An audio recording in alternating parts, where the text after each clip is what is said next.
Hello there and welcome to the Secrets of Organ Playing podcast. I'm your host, Vidas Pinkevicius.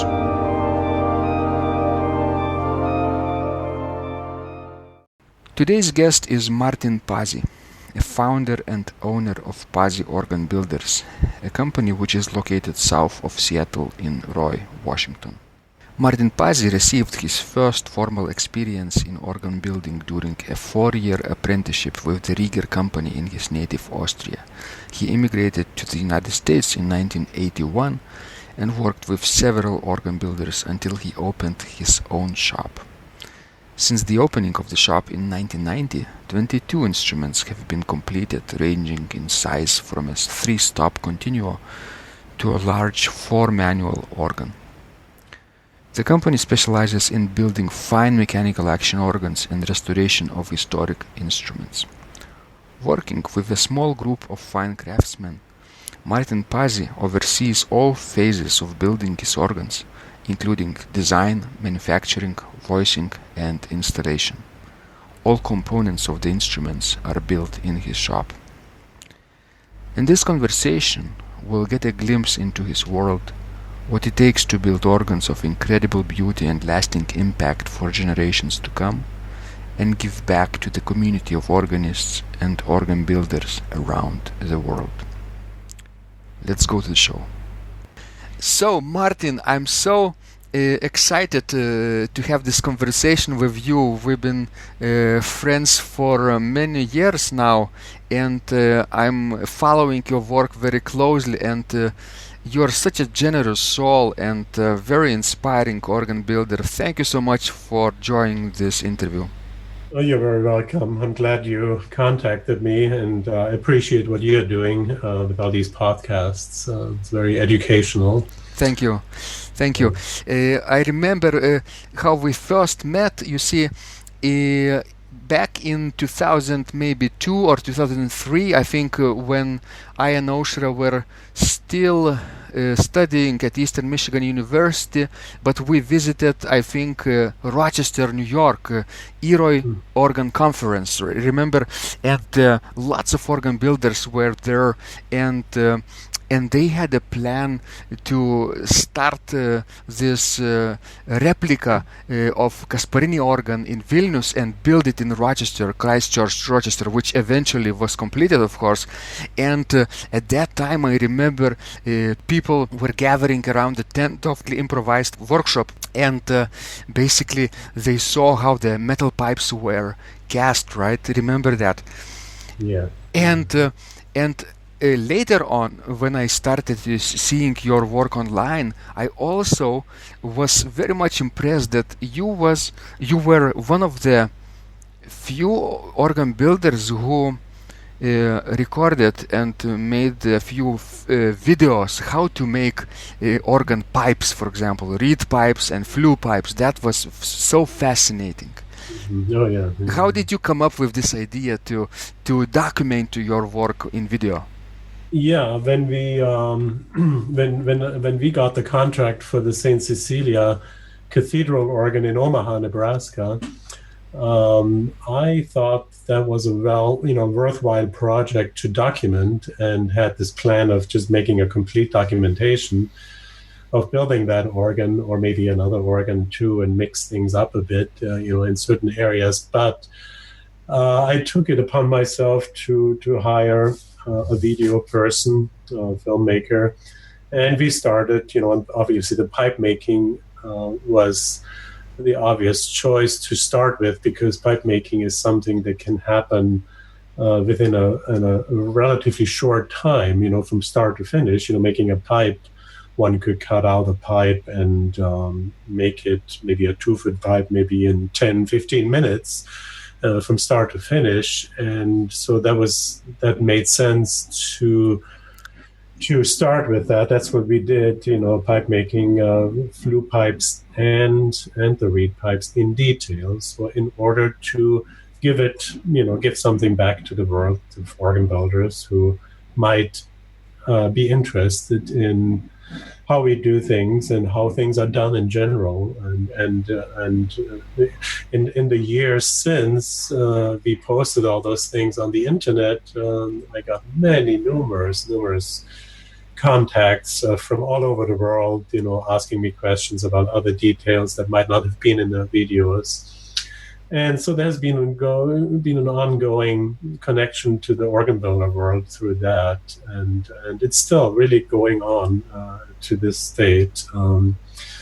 Yes. And so I was very happy to get these reactions. Everything was really positive, and so it's it never really turned out to be a complete documentation, because, as you might know, and many people know, when you get into professional video making, it takes a lot of time, to do this. Many takes and to get something, but we did that much, and I was satisfied.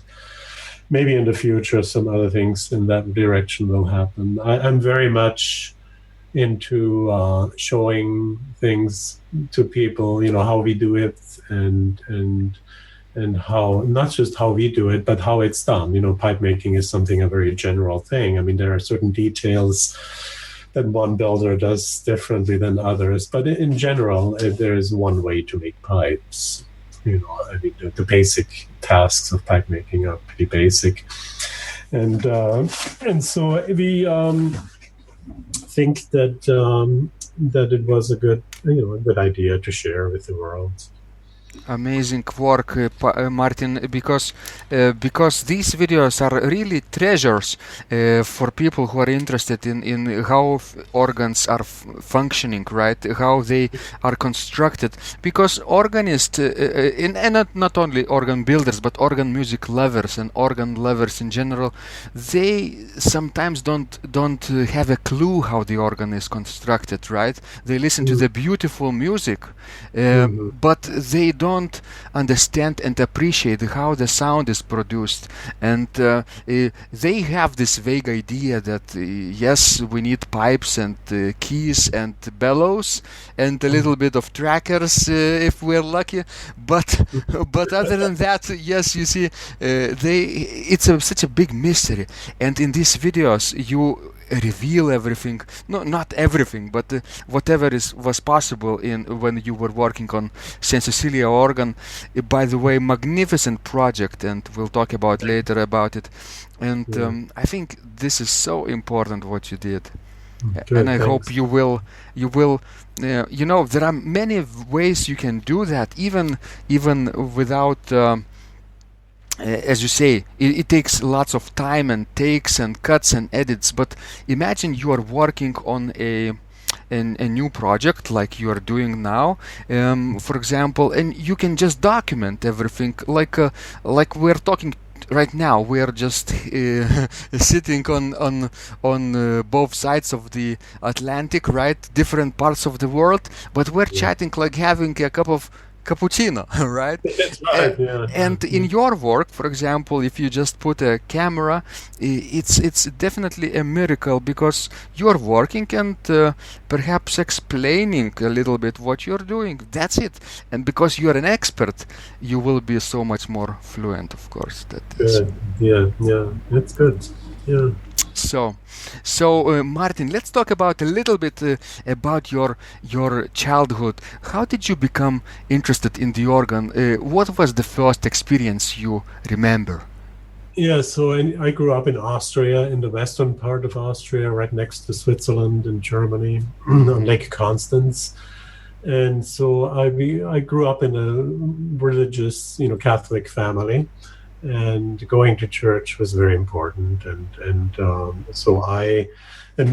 so we, of course, were sent or went to church with my parents, and I very soon it became clear I was out of one of six kids in my family. I was the one that actually liked to go to church. I didn't try to get out of it or anything like that. I just, if anything, I really wanted to go. I just more, sometimes more than once a day, even, because I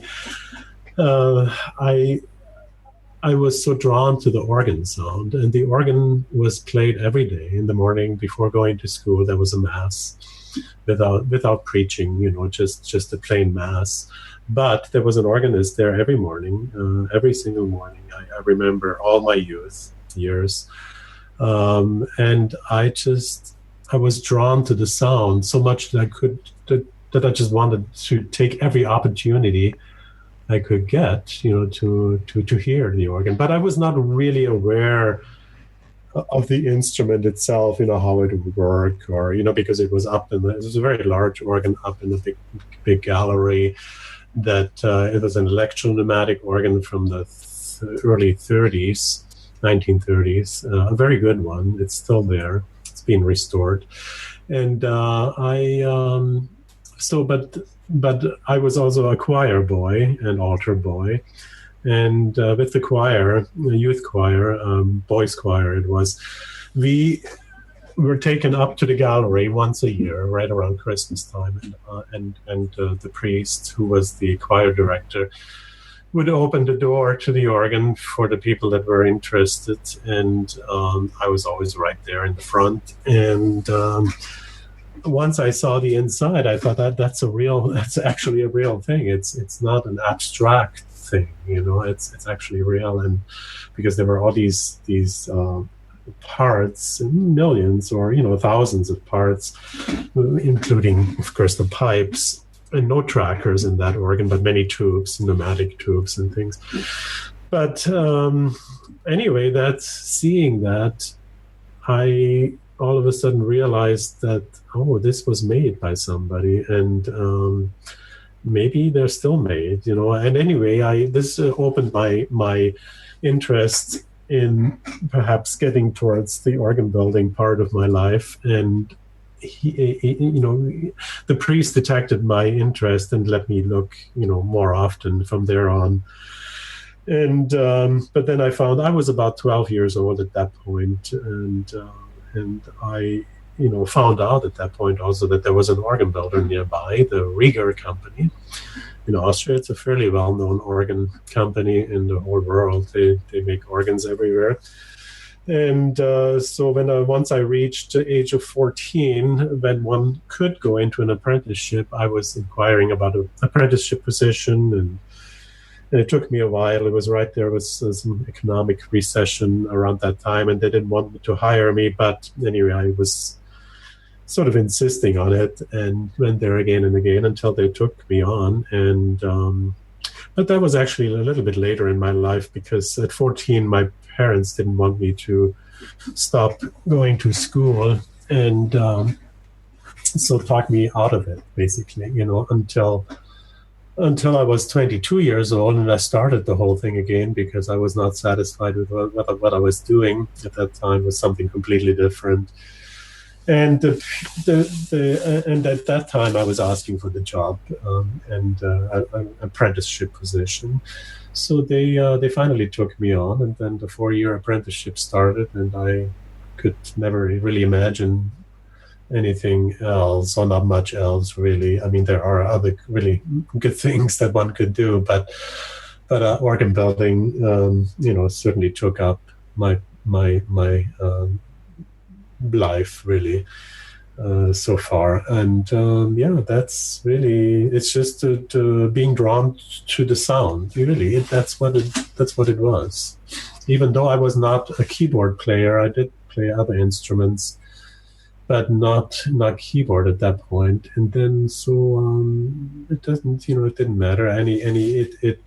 It worked out just the same. Yeah, so it's such a wonderful story to remember your childhood experiences, how the priest showed you this old organ, and I think the priest was very wise to show you as a 12-year-old, boy, because at that age we are always very keen and very, I would say, curious about the world, how the world functions, and you had something probably more than the love of organs inside of you, because not every organist is interested in organs, you see, as an instrument, as an artifact. But you Yeah. probably were interested in how the organ works, right? How it is, how the mechanisms work. Yes. Besides growing up in a music family, also I grew up in a family that liked to make things. We had a shop. My father had a wood shop, not on his own, but in our house we had a workbench and tools, and he always made stuff out of wood and carved and stuff like that. So I grew up around that. My brothers, they all are, mechanically inclined very much so, and so it was. Even though I was sort of the lesser inclined, it seemed like technically or with my hands, although my family tells me that. Although when I go back home and visit my family there, the things that I made are still displayed on the mantle, fireplace mantle. Even though they thought, well, that was one of the reasons why they tried to talk me out of organ building, because they thought I wasn't really cut out for a craft like that.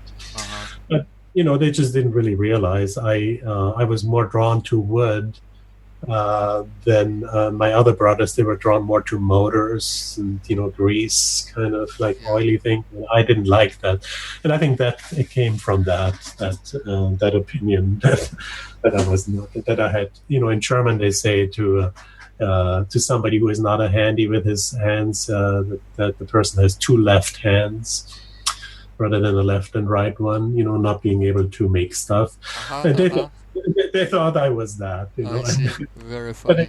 But of course, that all was not really the case. It was just, I think my parents just didn't want me. They wanted me to be able to work in an office somewhere or something. I'm not sure exactly. Yeah.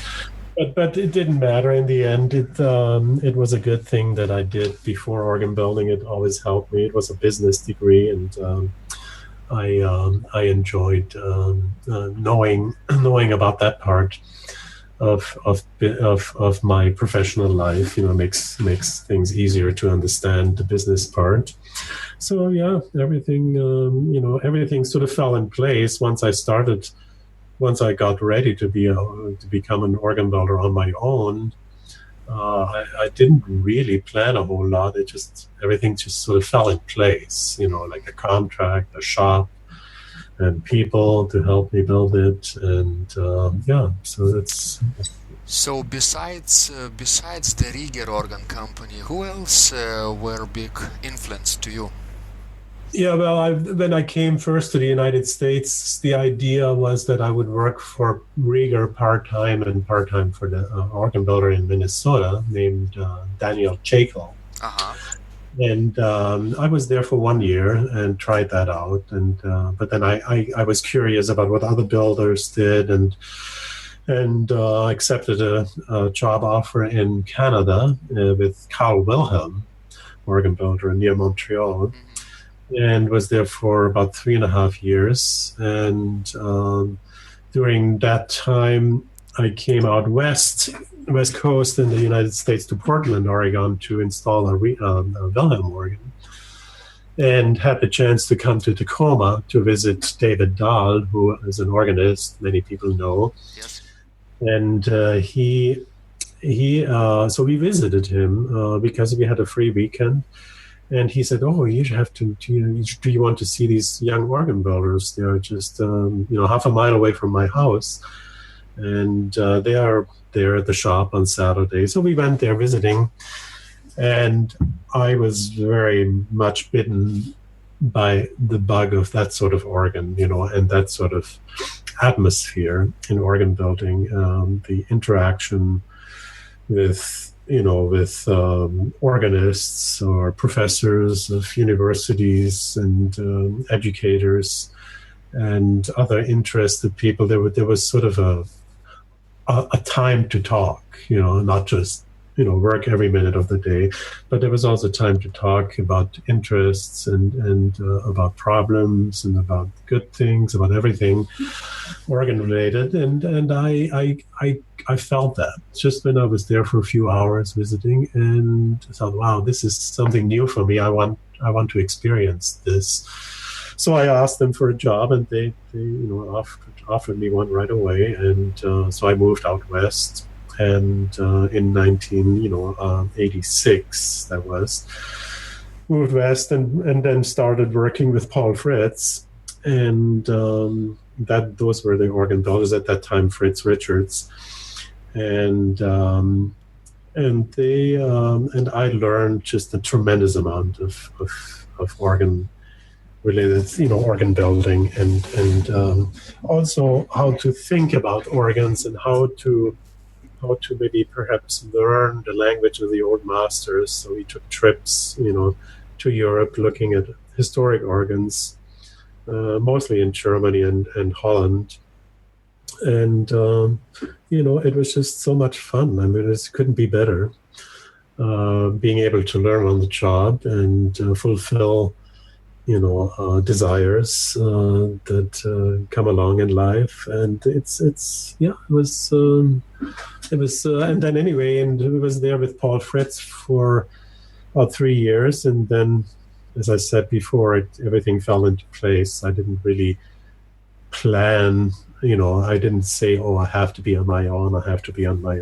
It was not that. It's just somebody wanted me to build an organ, and somebody offered me a building, to buy, and people came to work for me. Everything happened, at the same time, and that's how I suppose that's how it often happens in the first place.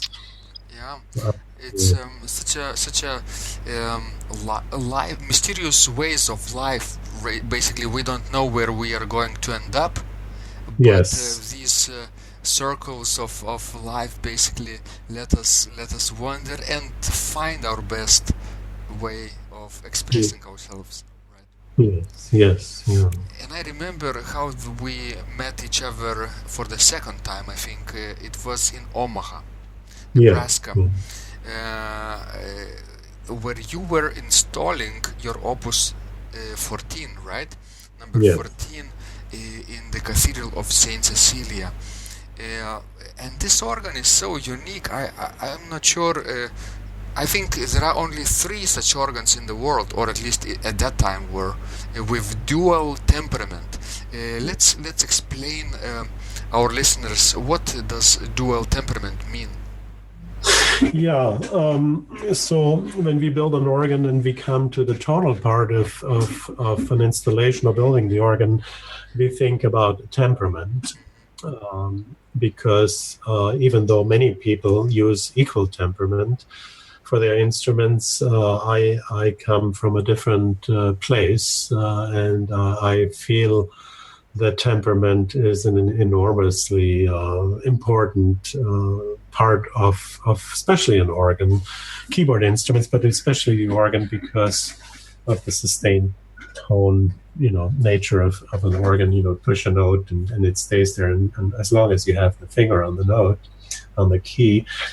And so anyway, historic temperaments we always have used, also with other builders that I've worked with. So my ears got very much, accustomed to that kind of sound that temperament will give you. And but anyway, in Omaha, when we negotiated a contract there, once it was decided that we would be building the organ, Kevin Vogt, the organist at that time at the cathedral, he asked me, what about the temperament? What should we use? And and we were driving in the car when I was showing him an organ of mine, and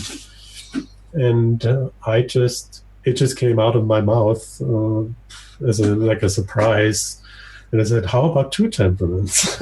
Yeah. At that time, I knew the organ by Fisk at Stanford University, and I really liked the idea very much, and also 2 temperaments. Of course, the reason behind the whole thinking about 2 temperaments is the mean tone temperament, because that's something is not easy to build an organ with 1 temperament, and that being mean tone, because it's limited, and most organists don't want to be limited to that extent. And so I and mean tone temperament was always very, very important, and also just intonation. You know, when I hear a choir singing in that way, you know, I just get goosebumps, and I feel like it's something, one of the most special things that exists, you know, on earth, to be able to hear music in how it is intended for the early music. And so anyway, once I said that came out of my mouth, I had to stop the car. You know, Kevin got very excited, and we then just sat there and looked at each other in bewilderment, really, and tried to digest this comment that I made. And so anyway, the short story is we of course we could never get away from that idea from that point on, and then somehow figured out a concept to make it work. You know, to at first we had the whole organ on dual temperament, and then later on we decided to make only part of the organ dual temperament, and that meant to decide which stops of each divisions would be also available in mean tone and well tempered, and how to do it mechanically. But also the temperament, you know, when you make a temperament, you need 12 notes in an octave, and the other two organs that existed at that time that are dual temperament organs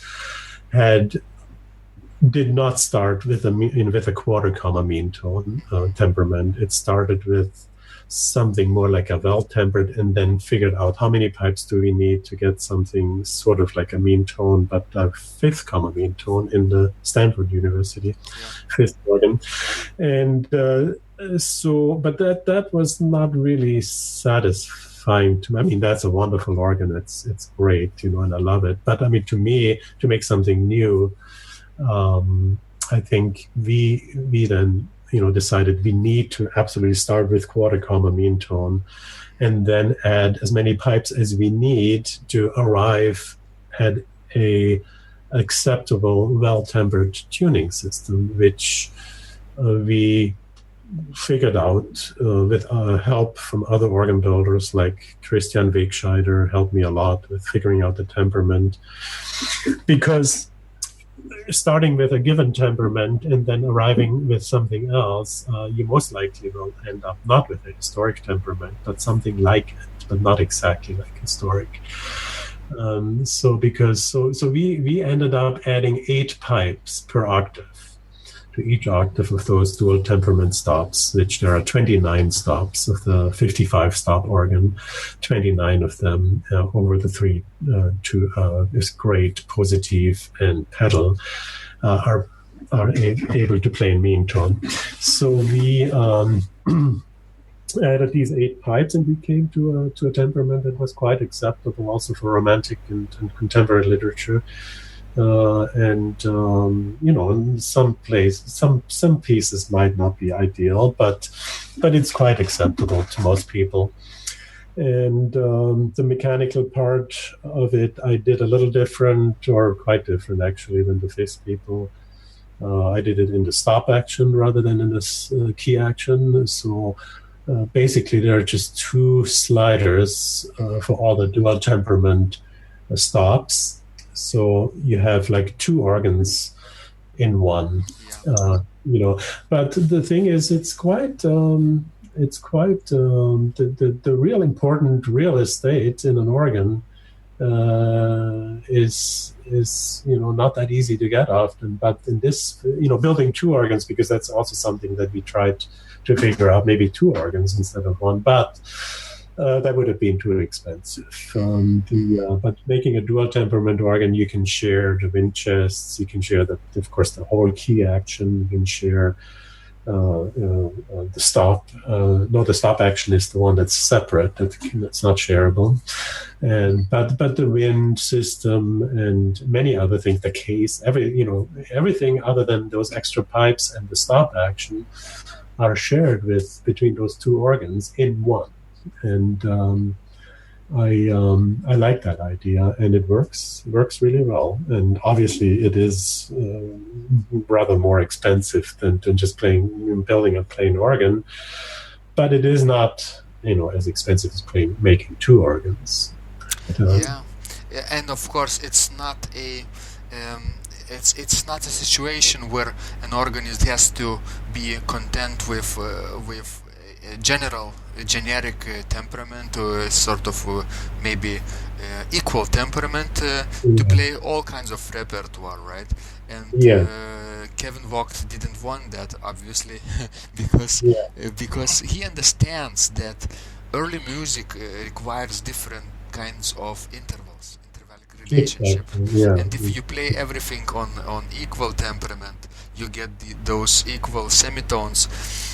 All the beauty of major and minor chords and dissonant chords, of course, is gone, probably. Right? Yes. Of course, on the other hand, you have the possibility to modulate into any key you want, but then everything else is just gray color, basically. And especially in quarter comma mean tone, where the comma, this let's explain a little bit to our listeners what the comma is, right, and how it is distributed. Go ahead. You are better than me at this. Yeah, the comma happens on keyboard instruments, especially because if one would try to tune all the intervals pure, then in simple terms, it's you would be left over with a quarter note, at the end, and that quarter note needs to be distributed somehow over the 12 notes in an octave. And so I always, tell people that don't really quite understand easily this concept it's a little bit like the leap year. There's every 4 years there's a day that needs to be added to the calendar in order to come out, to the 1st of January at some point again. And that is, I think, to me, a very similar thing. So this quarter note, quarter comma, it's called, we distribute all these, this quarter note over and untune each note a little bit in a certain way to a certain amount in order to arrive at a temperament that is usable for making music. Wonderful. That's a very clear explanation, right? And of course, it's hard to understand without listening. But I hope our listeners will go and listen to your organs and will compare those sounds, right? That will be, of course, obvious when you hear major chord in quarter comma temperament, and then in let's say even well temperament. It's different, right? Different purity of the sound, especially major chords. But the purity of the sound also creates another kind of phenomenon, I think, in music. When intervals are pure, that interval sort of creates another kind of dimension, another note really below the lowest note that you're playing, which means that it can sound incredibly rich because of that. It's like a resultant kind of a note. Most organ people understand that term. And it's a phenomenon that, two notes can create a third one that is below the lower one that you're playing. And I remember when Hans Davidson at the Westfield Center event played my organ there, and he played one piece. I think it was a Bruns piece. Not sure which one. And anyway, he played it in two different keys under two different temperaments, and one to make it work on one to just to show the difference. And when I listened to that on it was recorded. When I listened to that, I almost don't recognize the two. I don't put the two, or hardly put those two together as the same piece. They're played in a different key, one in the mean tone, and I think that's because of that phenomenon that it makes, the notes are basically in different places. When you play it through chromatically, you can get startled sometimes when you're not used to it. You think there's something wrong. The note is not in the right place. But in the music, of course, that's when it makes sense. When it comes alive. Yeah. And it was such a brave idea, of course, to do this in one organ. It was done before, but not in quarter comma mean tone, right? Not to that extent, yeah. And I think so far still not. The 8x, the 20 pipes per octave, so to speak. Yeah. So you added 8 more pipes per octave, and then you added more sliders, right? For dual temperament stops. And yes. Then you had also to figure out all the other mechanical stuff, right? What goes where in your design of the organ, interior design, probably. Yes, yeah. I imagine that was quite complex. It's quite complex. I mean, there's a lot more stop action, and the organ, the well-tempered side of the organ, which is the 55 stops, that also has an electric combination system, for preset setting combinations, and that it adds a lot of there's a lot of mechanical devices in that organ, and but also making sure that because there are 4 pipes that share the 2 different temperaments, are shared with the 2 different temperaments. And that's the C and the D and the G and A, and all others have their own pipes. But those 4 pipes are shared between the 2 temperaments, and so it's very, very important that those 4 pipes, or each pipe of those 4, always get the same amount of wind, from 2 different wind sources. One comes from one channel and one comes from another. Through another slider, and there's channeling involved and all that, and if that's not the same amount, 100% the same amount of wind, then the pipe will be a little bit slightly out of tune, and then the whole purpose of mean tone, of course, will be lost. So there's a lot of extra stuff going on. But if I was asked to do it again, I would do it. Right away, I would certainly agree to do it again, because I love the mean tone in temperament. That's really, it boils down to that, and almost the only way to have that is, have an instrument either with dual temperament or something that's retunable easily, like a harpsichord or clavichord. And so, for me to get it is to build it. So if I can do it again, I will for sure.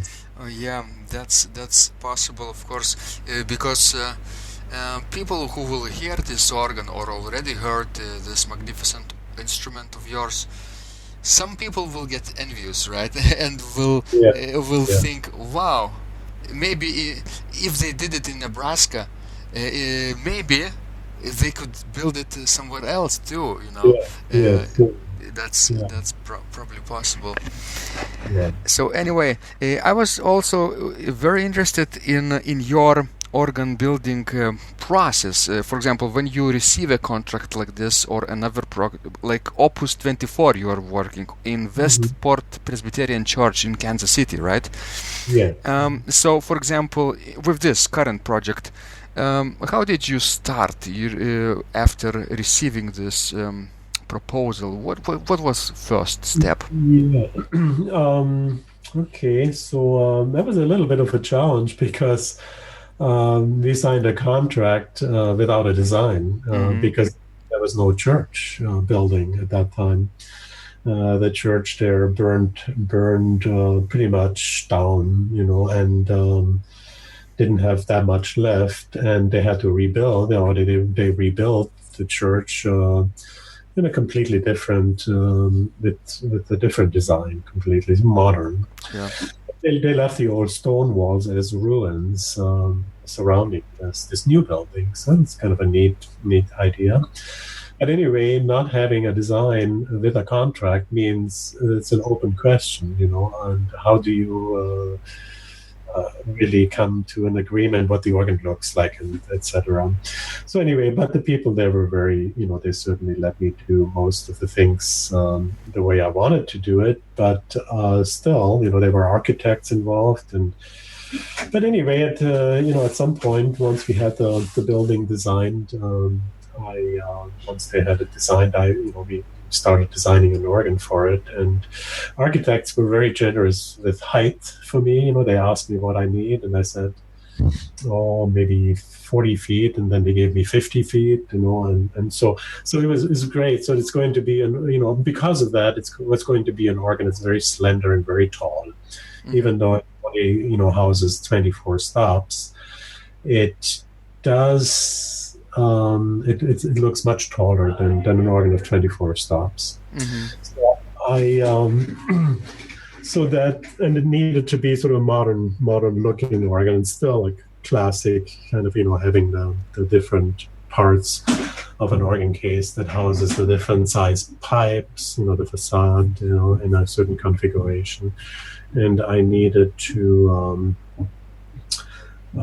come up with something modern, which is not that easy. The Westport Presbyterian organ, as I said before, we had with all this height, which is a luxury for an organ builder. Usually we need to work with smaller spaces, often in larger space. Here in the United States, we often have not enough space for the size organ that people want. People want very many very well educated organists, and I understand. Of course, they want to play as much literature as possible, and therefore one needs all these stops. But in this case, again, Kevin Vogt was the consultant, and so he and I have a good relationship and a good way of dreaming things up. And the tall organ is going to really look good in that building because it's a tall building, and it's right on the floor and on the ground. It's a Presbyterian church. It's going to be installed in the front of the church. For the first time, I'm making a reversed console. So the organist will look right into the congregation. Yes. And also see the choir left and right or wherever they want to set up. It's not a very large church. And the concept of the organ is leaning a little bit on the South German idea of stop list. It's but on the other hand, I don't really like to build organs tightly connected to a certain style. My roots are definitely in the North German and Dutch, organ building, because that's what I find to work the best in most places. Because we here in America, we have a lot of churches that have dry acoustics because they're built just like a house with wood and then with sheetrock and hollow walls. So there's often very little bass. And so for example, a French concept, a tonal concept, does not, in my opinion, work all that well in a dry acoustic. And so we often are confronted with such acoustics, and we need to take that in consideration. And, like in a really dry acoustics, I try to incorporate more foundation stops. Yeah. And so there's always some educating going on, of course, when a project comes, is talked about and is starting. So, but that is always in my mind. I never have this notion of, wanting to build whatever. I kind of have a model and I want to build that no matter what. That doesn't really work that way with me. And, I really, of course, there are limitations here and there, less like everything in life. And, but it's in general, I have been very lucky, with having really great customers and also really many really good rooms. Like the one at St. Cecilia, of course, is really great. This new one the new one in Westport, that was a curious or very interesting situation. They invited me to come there and talk to the architects, about shaping the building, and that was a very fulfilling thing to be included in, and so therefore we could actually make the shape of the building and the materials of the building, so it could be a really successful environment for the organ and for music and choir. So they had acoustical consultants, an architect, and an organ committee. And so we came up with this concept. They pretty much left it to Kevin and myself what we wanted to do as far as stop lists. And so this, and we have been, because it is a new building, contractors, also organ builders, often are late with their projects. So I had this situation of having a finished organ in my shop already for half a year, and probably 2 or 3 more months to go, because they had trouble getting the building done. So your instrument is almost done, almost completed then? It's completely done, yeah. Even my next organ, 25, is almost done, yeah. Oh. So very, very unusual. Wonderful. So Opus 25 will be in in Seattle, right? Exactly, yeah. The Chapel of Epiphany Parish, right? That's right, yeah. And how big is that organ? That is, I think it's 18 stops. 18 stops. 2 manuals. It has a swell above the grate, so it's on top of each other, the divisions. And the pedal has a subas. The other stops, 3 other stops in the pedal are transmitted from the grate. The principal 8, a flute 8, and a trumpet 8. And the subas and Borden, they share some pipes in the bass. And I see the organ is also in the front, right? That is in the front, yeah. And it's in a chapel. The main sanctuary of the church has a 3-manual Noack organ from Massachusetts. About 20 years old, about. And so, but they wanted something for their chapel because it's their original church that they had about 100 years ago when it started. And so it's a very nice building, and they do all kinds of things in there, including small concerts and, of course, weddings, funerals. And they wanted an organ that could do all kinds of things. It's a very generous chapel organ, I would say. That's going to be delivered in sometimes in the spring here soon. And what about 26, Opus 26? Is it started? Yeah, in Michigan, it's just some parts here and there, pedal board. But very soon we are going to start that organ. That's Grace Episcopal Church in Holland, Michigan. In Holland, Michigan, yes. Yeah, I think you are kind of familiar with that area, aren't you? Yeah, I was nearby for a time. Yeah, it's this just came out of the blue, really. Not an organist that I knew, but of course, somebody always knows somebody else who knows me or somebody. So that's how it works. Word of mouth that's how everything seems to happen in the organ world. Basically, you are right. One thing leads to another, right? And one connection leads to another. And it's so important to be open to those connections. And of course, I would say reputation, of course, speaks for itself and grows the network virally, basically, because of that. Yes, yeah. Because you are always trying to perfect things, not only to do this, good job of basically building organs, but you sort of strive to surpass your own limitations, I guess, every time you build organs. So that's what makes you also unique. Am I right? It's the if one has a passion, like I think I really do about it. Of course, we're always trying to improve on either learning how not to do things, and or learning how old masters, how did it, how they did it, even though there might not be much real documentation, but but there are the instruments that can be looked at, and it takes a lot of time to look at instruments in detail, not just taking pictures, but blowing into a pipe and really looking carefully where the sound producing portion of the pipe is, the languid and the flue and the lips and all that. So, and I mean, like learning the language, sort of, and that's and that's not to copy, but to get the gist of things, or what these instruments were about. And of course, we go to instruments that we really like and that are really well known for their quality. And so it's it's an ongoing thing. I literally can say that we never really make.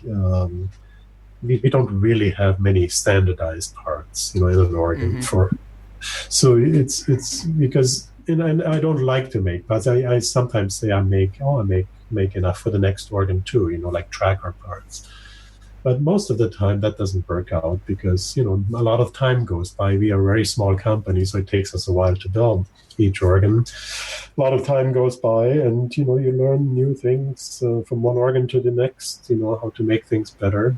Or maybe sometimes even go back to sometimes old ways, that we have done. I sometimes go back to an organ that we build, to maintain organs we built, and said, wow, why did we change that? That works really well. And so, I'm learning from my own work. And it all started from that experience where you were led to see the inside of the organ in the old instrument in Austria, right? So that priest was very, very, wise, not only wise but insightful to do this. And to any organist who listening right now to us, I would suggest thinking deeply about the situation. Maybe there are young people in their parishes, in their circumstances, who might be, future organ builders, not only organists but future organ builders, because you never know who is interested or not. And like in Vilnius, for example, sometimes we have these organ demonstrations for children, and people are sometimes fascinated by the stories around the organ, not only about mechanics, but other stories related to that. My memories, for example, or even horror stories, from ancient times that I tell. So I think our listeners could also attempt to introduce organ to the children of all ages a little bit deeper and more proactively, right? Because you never know what kind of impact it will have for the future of their development. Yeah, when we come to a church to install an organ, I very often, invite classes. Sometimes, churches have their own schools, but also from the outside. If there is some kind of connection, but that's to me sort of a very important part of building the organs, to expose these instruments to young people. I mean, everybody really, but especially young people, because they still have a whole life in front of them, and they need to make decisions about what they want to do and need to learn what they like. And there are always some kids that are more interested than others, but it's very satisfying to see that. Mm-hmm. And it is very satisfying to give, right? To give your experience, your time, your knowledge away to people who are eager to get it. Not to everybody, right? Because not everybody needs your work, but to some child who has this eager eyes, you see, open, and ears, and ask questions that you cannot even answer, right? And that's worth something in the long run. So I thank you so much for being so generous and giving back to the community, to the world, because it makes world a better place, and it's the right thing to do, I think. Absolutely. Yeah, we can only gain by giving, really, Anyway. Yes. So I hope this year will help you give even more and get in return also. It's a constant cycle of giving and sharing and getting and borrowing perhaps also. Thank you so much for your work that you're doing. It matters a lot to your deepest fans in this country and around the world also through your teaching in the videos. And I hope you will consider expanding also your teaching because there are many other areas in organ building that people are eager to know about, right? For example, even organ maintenance. Just regular organists sometimes need to know what to do with the cipher, right? Of course, the most wisest probably solution would be to call organ builder, right? But if you are in a country where there is no organ builders, there is such a situation sometimes around the world, then you need to learn something, and that's where you come in, right? And that's even here in the United States and Canada, I'm sure too. Relatively few organ builders, really. I mean, there's sometimes whole pockets of the country that there's nobody around, So it is something that we need more of. Good people that know about organs and that can understand them, so they can fix at least smaller problems that can occur with better changes. Ciphers, very simple to fix, but still one needs to know how to look for the problem. And of course we have to mention that if it's historically precious materials, I think we don't advise to do this on their own, right? It's better to call the expert, qualified expert in any case, right? Not to damage the materials. But for people who want to hear more about you and your work, could you give us a little link or to your website or to your video someplace that they could hear? So my website is www.pasiorgans.com. So my name and organs, plural.com. And even if you just type in my name, Martin Pasi, organ, or any kind of organ-related term, I think you will be able to find my website. And on the website, of course, all the instruments are listed, and then there is also categories for videos and for music and other links that anybody can click on and get free podcasts and also these videos. There's a whole series of videos on the pipe making, especially on YouTube, but they can be linked. They're linked through my website, so it will be easy to access. Exactly.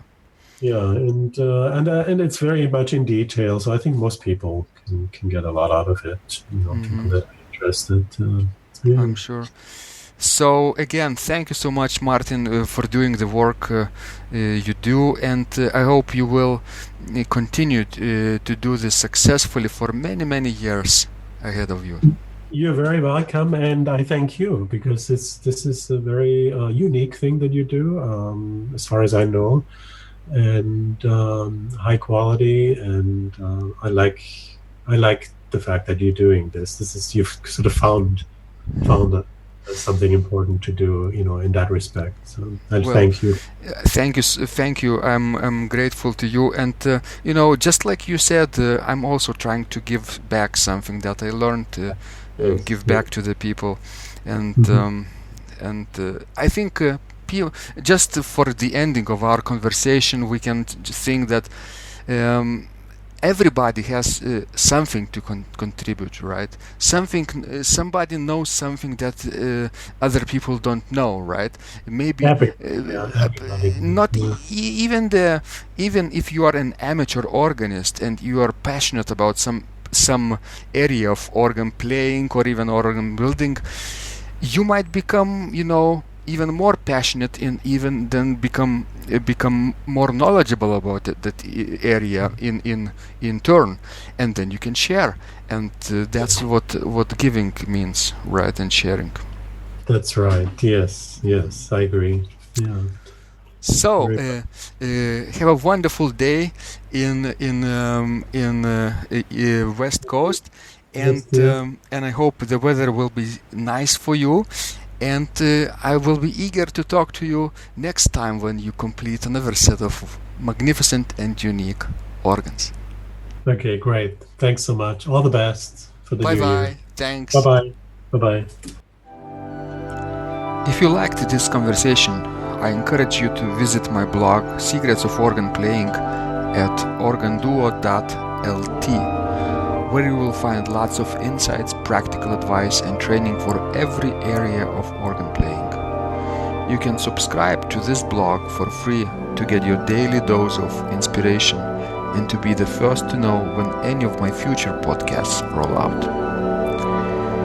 I hope to help you reach your dreams in organ playing. I'm Vidas Pinkevicius.